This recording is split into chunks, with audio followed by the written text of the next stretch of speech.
Artificial ഇൻ്റലിജൻസിൻ്റെ നിങ്ങളുടെ ഇപ്പോൾ ചെയ്യുന്ന വ്യവസായത്തിലോ ഇല്ലെങ്കിൽ ഏത് രീതിയിൽ ചെയ്യുന്ന ഒരു കാര്യത്തിൽ എന്താണ് ഉപയോഗം? ചുരുക്കത്തിൽ ചില കാര്യങ്ങൾ സംസാരിക്കാറുണ്ട്.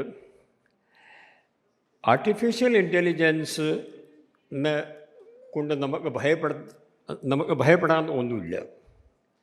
ഇതിനെ സംബന്ധിച്ച് കുറേ ഞാൻ സ്റ്റഡി ചെയ്ത് വരികയാണ്. ഇത് നമ്മളിപ്പോൾ ചെയ്യുന്ന കാര്യം നന്നായിട്ട് ചെയ്യാൻ സാധിക്കാനുള്ള ഒരു ആപ്പ് ആയിട്ട് താങ്കൾ കരുതണം.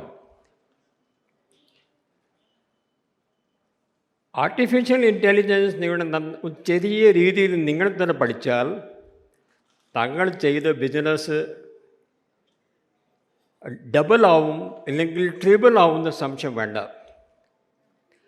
നമ്മൾ ചില ഉദാഹരണം എടുക്കാം. ഇവിടെ കൂടുതൽ ആളുകൾ ബിസിനസ്സിനെ സംബന്ധിച്ചുള്ള ആളുകളാണെന്ന് മനസ്സിലാക്കുക. Sales, marketing, supply, distribution, offline sale. ഇതാണ് ഈ 5 കാര്യങ്ങളിൽ ഏത് ബിസിനസ് ആയാലും നമുക്ക് നോക്കാനുള്ള സന്ദർഭങ്ങളാണ്. നിങ്ങൾ ചിലപ്പോൾ ഒരു നിങ്ങൾ ഒരു ജ്വല്ലറി ഷോപ്പ് ഉടമ ആയാലും, ചിലപ്പോൾ സ്കൂൾ നടത്താനുള്ള ഒരു പ്രിൻസിപ്പലായാലും, ഒരു ഫർണിച്ചർ കട നടത്താനുള്ള ആളായാലും,